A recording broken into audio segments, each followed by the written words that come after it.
Hey everybody, Raphael from Orthodox Review here. Before we get into today's video, I just wanted to bring a few things to your attention. First of all, thank you so much to everyone who's been reaching out and been supportive through Patreon and PayPal all this time. Thanks to you, we got a little something extra to work with, so I'm eternally grateful for that.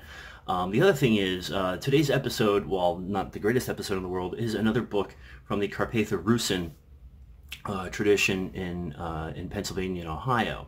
Now we're coming to a close on this series, and so I figured it was a prudent time to make this known that I've begun work on a documentary, and it's going to be covering the history of the Carpatho-rusyn and Russian settlers and faith in northern Appalachia, specifically in Virginia and Pennsylvania.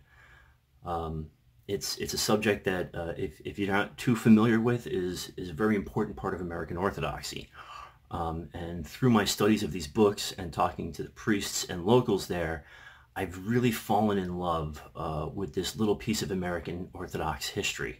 So I'm going to be starting a capital campaign for this. Documentaries cost money, and I'm going to have to figure out a way to raise some money. So please stay tuned for that. I am tentatively titling it The American Carpathians. And I'd like to give an extra special huge thanks to Father Tom Soroka for being a great supporter and a bit of an inspiration in this endeavor.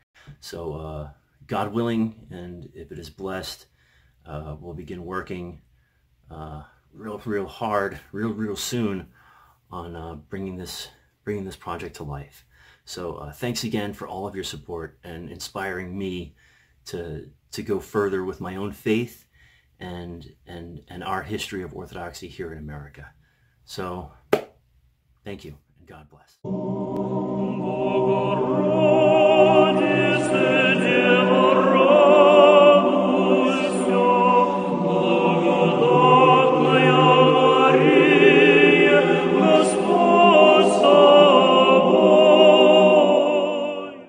Hello everybody, and welcome back to Orthodox Review, the most uneducated educational program on the internet. Today I'm your host, the guy with 1.5 thumbs. How are you all doing out there? Happy Friday.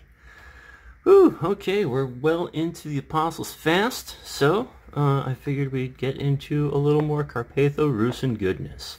So this is Under the Cross, or Pod Krestom.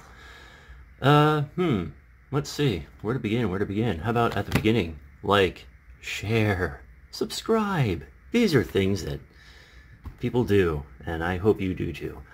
It helps the show immensely. So, if you don't mind, if you're looking for a way to help the show out, we do have a Patreon, links below. We have a PayPal tip jar, links below. We got links below for this book, and who knows what else you'll find down there. I tend to be kind of silly about it. But anyway, yeah, so that's a thing. Let's get to the book. That's what you came here for. Okay, Pod Krestom. Where to begin? Okay, so this was originally published in 1954. It was compiled by the Very Reverend Joseph Mihaly from the Carpatho-rusyn Archdiocese of the Ecumenical Patriarchate.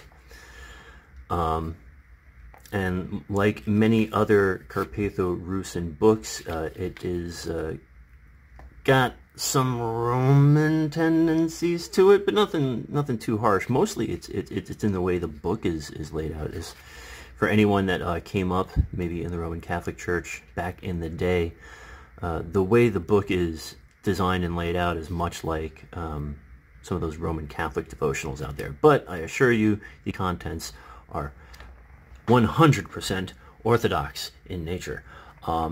It is kind of a catechetical book in that some of the sections here, and I didn't mark them correctly, so forgive me for that, but there is like, okay, you know how like in little red you have the catechetical section? Well, there's one like that, but it's really geared towards young people and kids. So we have this massive catechetical section and even a child's manual.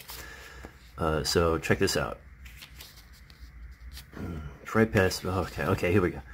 So child's holy confession and communion, and it takes the kids right through everything they need to know. You got the short catechism, and then there's another section back here somewhere on... didn't plan this one out well. Anyway, so a few notable things about this one. There's no prayer for orphans, which usually you would find in these carpatho-rusyn books because they were produced in Pennsylvania, northern Ohio, around the mining towns. So I found that interesting.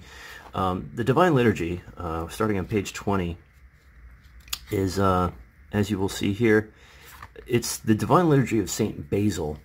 And that's why on the website this is listed as a Lenten book, I suppose. But it's completely in that Latinized Slavonic, with the only part being the anaphora, which is English. Which is great because the anaphora of St. Basil the Great is a fantastic and amazing catechetical bit of work. Also, the Paraclus section. It's page 206. Check this out. Come on, we'll get there. I was so good about using bookmarks, and then I just totally fell flat on my face. So, notice anything here? Yeah, so this is the Great Paraclesis, and it's missing half the pages. I don't know, some sort of misprint. But the first half of it is missing half the pages, which is just a real bummer.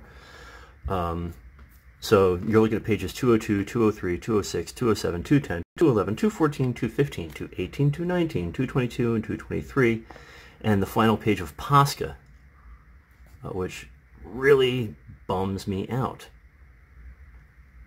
Now, page 283 through 313 kind of makes up for it.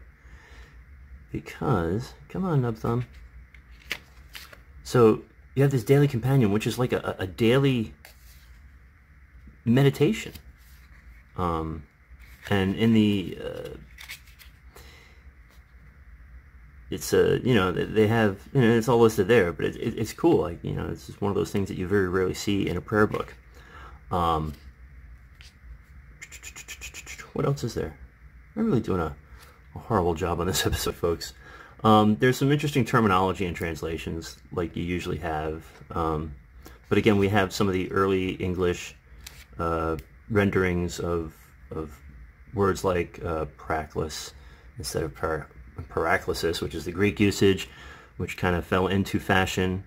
Not long after this, it started to pop up in the mid-50s, early 60s. There is one thing that I was kind of bummed about.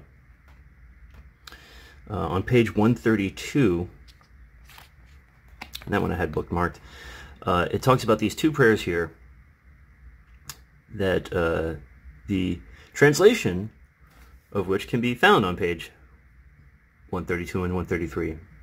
But that's exactly where we are. But if we turn back,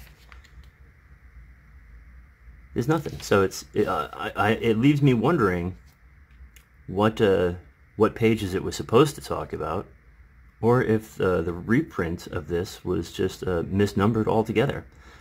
These prayers are in fact the Our Father and a few prayers to the Theotokos. So it's an interesting little book. I'm not sure how I feel about it, to be honest with you. It's cool to check out. I don't think I'd use it for anything. It's just part of the collection. Kind of stiff. It's that stiff sort of leather-ish, but it's cool because the embossing on there is really neat. Check that out. I didn't even notice that before I got it. So that's neat.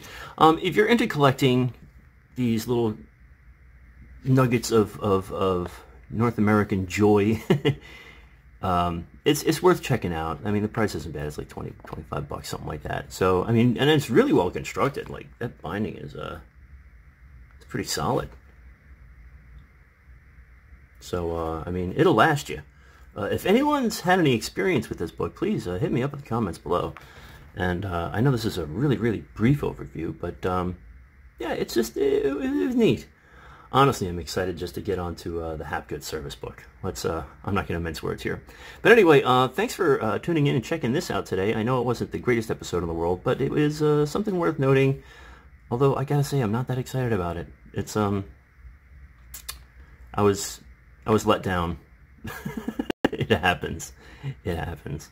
At any rate, thank you all once again for stopping in. Don't forget to like, share, subscribe. Click all the buttons and the links and the clickety-clackety-click. And we will check you out next time. Don't forget to go to church, say your prayers, and remember God. God bless.